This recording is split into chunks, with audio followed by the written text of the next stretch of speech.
Frankie here. Today I'm joined by Palmer, Havikoro, Houston, Texas, to talk about experiences and knowledge on breaking. Palmer, thank you so much for joining me today. I really appreciate it. Yeah, it's my pleasure, man. I always enjoy talking about breaking. We just finished Break Fluid 2-on-2. Yep. We have the siblings in the finals. Yeah, it was awesome. We have the Havikoro and Maya boys. Yep. I was really hoping you put a stop to their sweep this weekend. They killed it, man, but much respect to them. They've been putting in work for a long time. For me to come up with my brother and to see these two young cats who are also brothers come up the same way, it reminds me of whenever I was younger with them. Makes me want to cry a little bit. Breaking's it's a soulful thing. It's my medicine. Whenever I see other people doing that and it bringing joy to their life and opportunity and success and something to be a part of, it makes me feel good. And you're saying you get to see the full circle because you were in those shoes as a younger person. Yeah, for sure. Lil Rock, he said it multiple times tonight, we're all winners. I truly think that people gotta dissect what he means by that, you know? Sure. Like, When you go down that road yourself and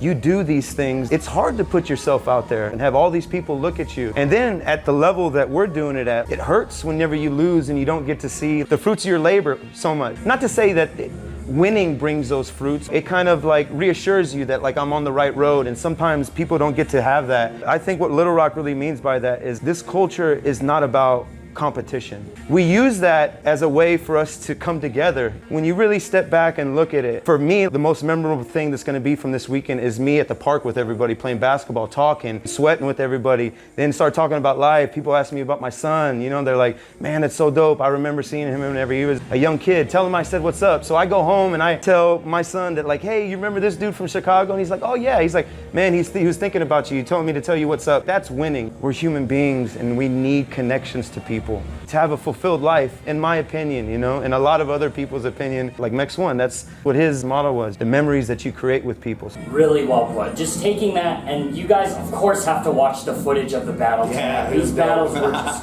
electric. I know I'm talking all love and everything right now, but it gets heated, you know what I'm saying? We know who you are. People that are watching this that are dedicated to this art form, we know who you are, so I don't want to spend too much time on the empty questions. How long have you been breaking? Yeah. You know, as much of a weekend as you've had and as much draining this battle has been, we're going to go a little deeper into the questions. Sure. We want to talk about the things that B-boys actually care about, exactly what you were saying just now about, you know, what Lil Rock is saying, and we want to understand what's important to you.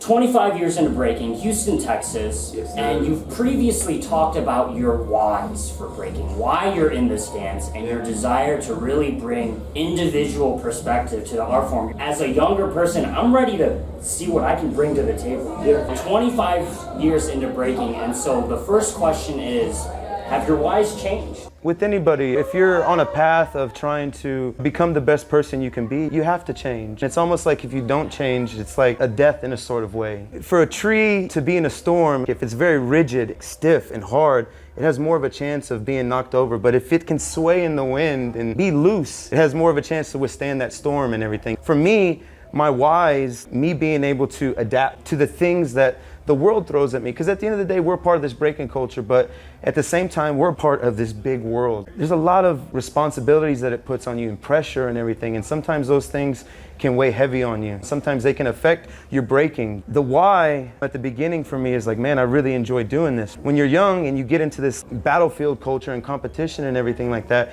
you start to get to this like, you're not gonna take me out, I'm gonna smoke everybody in this room and everything like that. And then you start to mature a little bit and you start to look at the dance for this deep thing, like this connection to the music, adapt to the rhythm of the music. At one point in your dance, it could be real technical and I have to be very disciplined. That could be your why right there. It's time for me to be disciplined. I need to be stronger, so I gotta do push-ups, I gotta start to weight lift. If you wanna be serious about being able to compete in things like this. But then at some other points, you're gonna have to have that freedom side of the dance. And then there's gonna be another point where it's like, man, I just really enjoy being around people. So you go through these valleys and these mountaintops within your journey within breaking. One thing that I've been lucky, and I thank God for it, is that I've always enjoyed doing this. It's never been something to where it felt like a chore or it felt like a workout or it felt like something that I have to do this because I want to keep up with the competition. I know that's a lot to digest. This whole breaking journey, it gets crazy and everything. And there's going to be times when you feel like you want to quit. It's not hitting right for you, but luckily luckily, like I said earlier at the very beginning, it's been my medicine, and it's what I always go to whenever I feel a little bit down, and I always feel better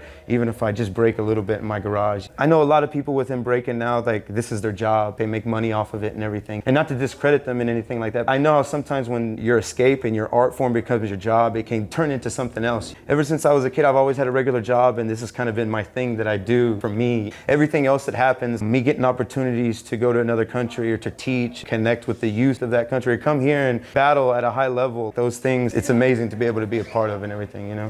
When I do these interviews, I'm very cognizant of choice of words. The way you describe your breaking journey, you said there's death in stillness and stubbornness. Yeah. The second point, when you say breaking is your medicine, and you feel like in your particular life, you're blessed to be able to say it's more your medicine and you don't have to depend on it. You're recognizing that some b-boys, they take that path, competition, and that's how they're supporting themselves. Yeah, for sure. And there's nothing wrong with that at the end of the day. You know, I think there's a lot of pressure on the breakers that are coming up nowadays because it's almost, you have to have this balance of being an athlete and being an artist at the same time. You have to find this happy medium. It's very athletic what we do. It takes a lot of physical things that are happening with us. To me, it's like the hardest thing in the world to do. Not only are we doing physical things, but we're trying to do it to a certain rhythm to the song. We're trying to be spontaneous with it. And at the same time, we're trying to show and express who we are. Luckily, I grew up around in Texas, 99, in the early 2000s. I was lucky to be around a lot of guys who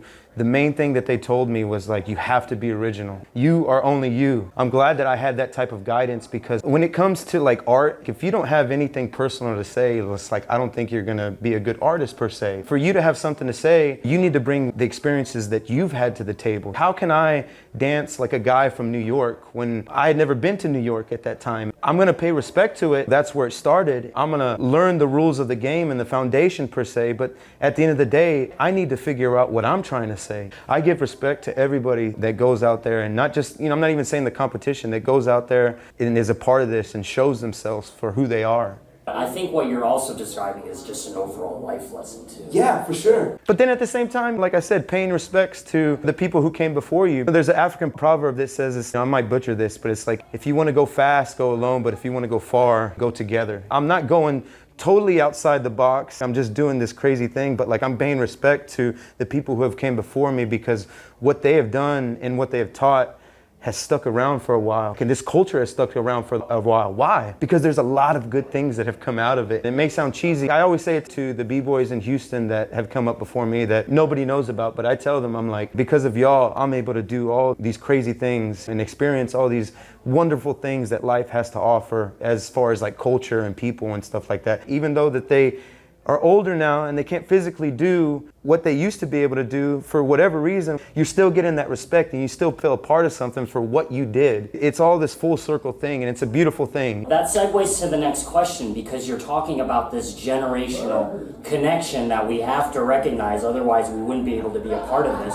What is it about Havikoro and the leadership and the mindset of the dancers that lets you guys have multiple active generations competing at a high level at the same time? We don't have a lot of that in this country. Yeah, for sure. Yeah. I love them so much, man. Like, those are my brothers. When you see me, you got to understand there's like 13 or 15 other dudes that are standing behind me and that got my back. If I were to say, somebody were to come up and ask me, give me one word that describes breaking, one of the first things that would come to my mind is confidence. It's brought me confidence to my life, and confidence goes a long way. You can get ahead in life just by having confidence, feeling strong. That's the way my crew made me feel. I knew that they had my back and everything. At the time, whenever I was coming up, they were already being able to be around the originators of this dance and get that firsthand knowledge. And then I was able to learn from them. So it's like these pieces of gold that they had, that they were given to me so generously, and it allowed me to develop a style and then be a part of something to where respect is there. That's a big thing about hip hop too. I love the respect aspect. I know I said earlier that it's not all about competition. One thing that we do is compete with everybody. Like, you look at the very beginning of rap, what are they talking about? Like, my neighborhood is the best and you're never gonna take me out. There's this beauty of enjoying where you're from, your neighborhood, and not looking out like the world is out there and something is waiting for me out there. Like, no, this is my home. These are my people. And sometimes I get discouraged because, like you said, there's not a lot of that type of crew presence in the USA. Why? Because of the way competitions are. It's all one-on-ones, it's all two-on-twos, and it's about competition and winning, winning, winning. And it's gravitated towards this one-on-one mindset because of, I don't want to say the Olympics, but because it's more marketable like that. Companies are becoming involved in this. This dynamic of mystique is going away from our culture. It used to be this thing that like you had to watch a VHS tape and like, oh, who are these dudes? They had this certain type of style because they were from this certain region. And I think we've really stayed true to that, really being proud of our hometown, Houston, like in that culture that we have there and bringing it with us wherever we go, and also representing the brotherhood, the spirit. I'm using these big words too, you know what I'm saying? Like, I want to say all of us, we look at it like that. Like I use my art as a prayer to give thanks for these moments that I have in life. My best friend who I grew up breaking with, Alex Cooper, he was B-Boy Dirty, passed away a few years ago and everything like that. But like carrying these people's spirit with me, that's why I really enjoy art, because it can live through other people, even whenever these people are gone. Like their ideas, ideology can live on. You know, that's what we see in breaking, that's what I see in my crew. And I think that that's why, for right now, we've stood the test of time and all the pressures that come from being a part of this hip-hop culture. I think you've basically given us the formula here for longevity in a crew. I myself am a person of faith, so I definitely relate to that on a personal level. But even if our viewers aren't necessarily in that realm, what we can take away from that still is that you have to find the values, the things that make you as a group, you know, other than just winning. If it's just about you guys winning, then your crew's probably gonna have some challenges staying together, if it's just that aspect. We stand on the shoulders of each other. Life gets hard sometimes, and we're not perfect. We fall short, and I'm lucky to have people that lift me up. I watched something that you previously did. Context drives the content. So now we're talking a little bit more about the technical side here. The essence of breaking maybe is being taken away being on a big stage alone, right? It's not the natural space that you typically dance in. There's a focus for the high level moves, precision, as opposed to everything we've been saying. Thinking about how am I going to get respect, how am I representing myself and elevating the art form.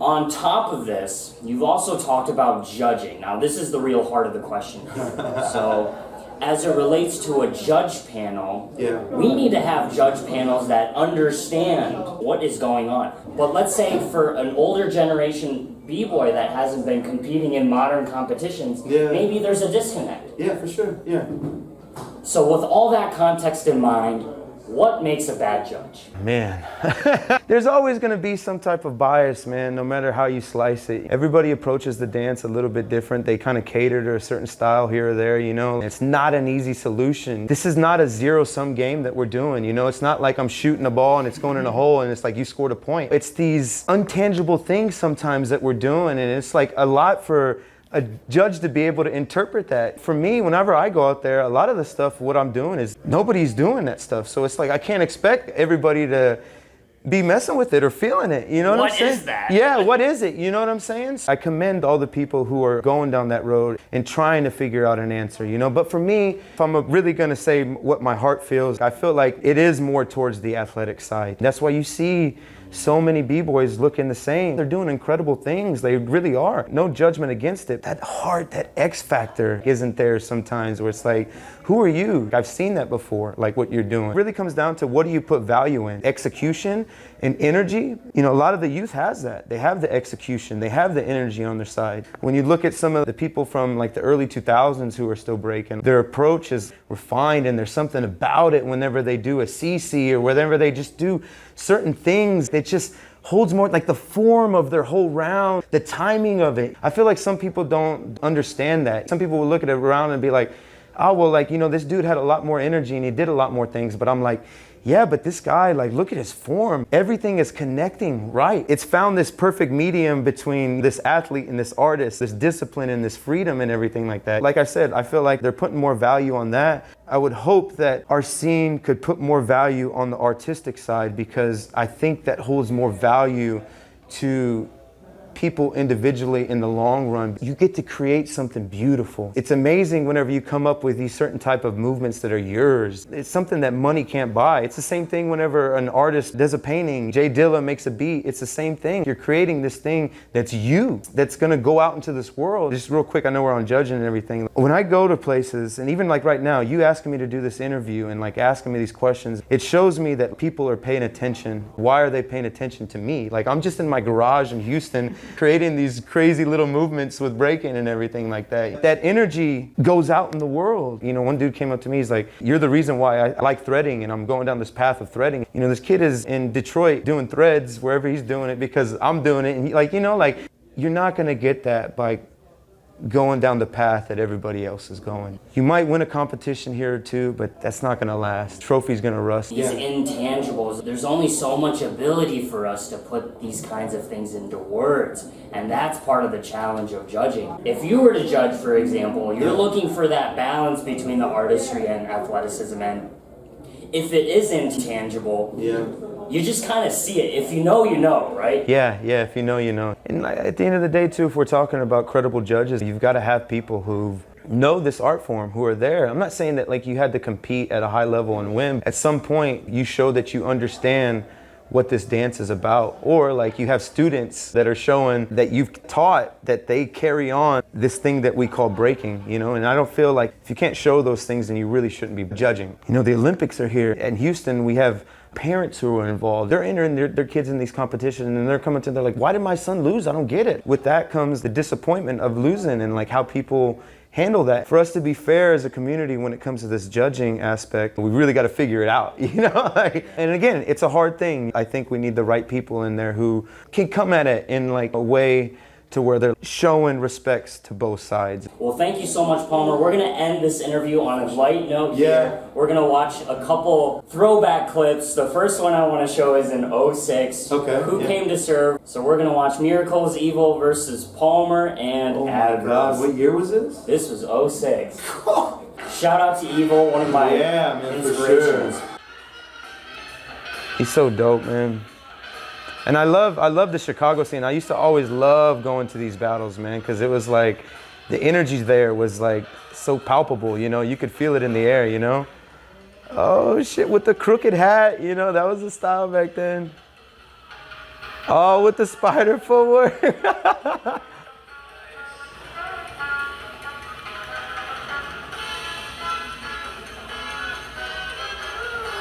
Oh. I think I saw that one tonight. Yeah, I did that, but I had a little something at the end, went to an air baby and everything like that. Man, that was such a long time ago, man. But like I was saying about the Chicago scene, that's what's missing, I think, man, like having these pockets in the scene to where they have their own certain characteristics. And at this time, Chicago is really known for like blow-ups and like power moves. It's really dope for me to have to battle. You look at my style, you know, more footwork and originality and threads and flows and connections. And you really see these two different approaches to the dance, big time. It goes to say like what we were talking about is like a lot of times you'll see the same approach in like the battles nowadays. Really beautiful to see something like this. Next clip here, Havikoro 5 Crew Dynasty. So we went from 2006 to what, 2015? Over a decade later, we're jumping. Oh man, this is in Seattle. Yeah, this was a good jam. There's this jams you always have where like you love every round, and I loved every round that I did at this jam. Oh, the old dead man, watch. Whop. I was breaking in Jordan 1s too. Oh shit, yep. Yep, the Army. Yeah, you can see a lot of these movements, like these are just, they're just my own little connections and everything, but they still have that b-boy flavor. I'm still paying that respect to the founders that came before us and everything, like I was saying, you know? I tell this to some interviewers and they understand what I mean. You do certain things, you're not trying to get a crowd reaction. Yeah. You're not trying to directly blow it up, but it's dope anyway. Yeah. B-boys who battle know this. If you're a boxer and you have a good jab, it's just a jab. If you're jabbing somebody and you keep hitting them, man, it's gonna be hard to handle, especially if those jabs are coming through. And that's the same thing with 13, 14 different movements layered on top of each other. Little jabs that are getting thrown at you and they're connecting and everything, you know? Such a span of time. You're making me feel old, bro. B-Boy City, 2021. So this is more recent, yeah. You were looking a little scruffy in this one. Yeah, this is the beard era. I think I had really short shorts on too. Had the zebra print ACG Nike beanie on, you know what I'm saying? Shout out to B-Boy City, man. It's been such a staple event in Texas for so long, you know. Got the 180s on too.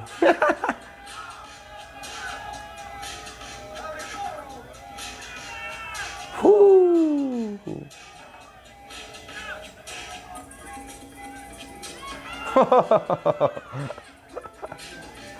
Nice, I forgot about this round. Yeah, see? Throwing those little jabs like I was saying.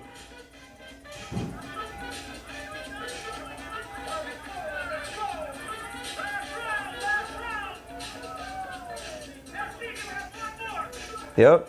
Nice, man. Yeah. Yeah, I love battling with my crew, man. Every time I battle with them, I bring that type of energy, you know? Can you talk about this event a little bit, B-Boy City? Oh, this man. footage is crazy. I've never been, but the footage year after year, and it's such an iconic historical. Such an iconic, man. Like VHS tape called Flavor to Burn, which was B-Boy City before it was called B-Boy City. It was a tape that went out, and it went all around the world before the internet was around. And I remember being on AOL Instant Messenger, you know, back then, and like people from Japan wanting that tape and wanting footage from Texas in general, you know, because it was, you know, that type of event where it was like all these crazy different styles were coming out of there. And again, it goes back to, you know, what I was talking about with my crew. There was a lot of crews in Texas that used that approach. You know what I'm saying? Like, you know, this is where we're from. This is who we are. You know, we're from the Valley in Texas. We're from McAllen, and this is how we break. We're from Houston, and this is how we break. We're from Dallas, and this is how we break. Shout out to Romeo Navarro for, you know, always being there for the Texas scene. Much respect. All right, last clip here. We're gonna watch Breaking for Gold. This is actually where we met earlier this year in Los Angeles. Yeah. This is a one-on-one, changing it up here. But I want to watch this second round. Yeah. In your top 16.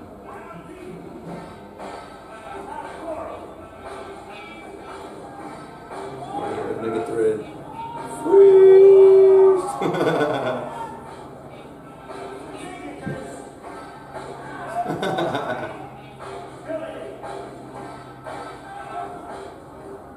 That sealed the deal. That freeze. Yeah. A little bit of a short round, but sometimes you got to strategize. And I remember this jam in particular, my energy wasn't there because it was really all competition. And no hate or anything like that. It really wasn't like bringing out that type of energy to like bring out that heart that I love to bring out whenever that certain energy in a jam brings. Sometimes it's just all about competition, running through it. Okay, we got to start this and everything. Like there's no time for like a synergy to happen between the people. Just an observation for me as a dancer competing there. And if you want the dancers to do the best, you know, adhere to these little things. Not have to rush through the competition so much sometimes, and like not just have these pockets to where we can dance together. Yeah, tonight was a beautiful night. Much love to Mav. I've had such a good time here. Detroit scene is so amazing and everything, you know? And again, not to hate on those type of jams. There's these jams that are happening like this, so they're grassroots, that are culture orientated and everything. It's just, what do you want from this dance? It just seems like more people are gravitating to those type of things, and we have to bring balance back to the force. You know what I'm saying? Very well put. We're gonna wrap up this discussion here. Did you have any last thoughts for the viewers here? I know I talk about this thing like deeply, you know, it's like using these words, death and mystique, confidence, and like, you know, all these things, man. But like, this is what breaking is. It's bigger than me. It's allowed me to feel that in this world. We talked about religion a little bit, that type of aspect in life, but a lot of people don't have this thing in their life that they feel connected to that's big, this big idea. If I could give advice to anybody that's gonna go down this hip hop journey and this breaking journey, take it for this journey. You're gonna grow stronger from it, and you're gonna gain confidence from it if you just keep putting one foot in front of the other. Just keep doing that and good things will happen to you. And then be a good person. That's a big thing that this scene has taught me, you know, like in Houston we have Break Free. Every week I go in there and I teach the youth of Houston. I see the beautiful things that breaking puts in these kids' lives and gives them confidence and gives them something to be a part of. If it's not breaking, you know, if it's something that you do get a part of and then like you step out of it, carry that with you, whatever you do in life. I can't get that through enough, man. Like life is so short sometimes. sometimes, man, and we have to enjoy the ups and the downs that, you know, everything brings to us. Palmer, we're going to wrap it up there. Thank you so much for your time. You know, it's been a long day. It's been a 7-hour day, and these guys were in the finals. For him to actually, you know, have the energy and the mental, you know, to be able to go through this, I really appreciate your time as a professional. I love talking about breaking, and it's a pleasure, Frankie. Thank you so much. So we're going to wrap it up here. I wish you all the best in the future. You too. Thank you, bro, and safe travels back home. So we're out of here. Peace. Peace out.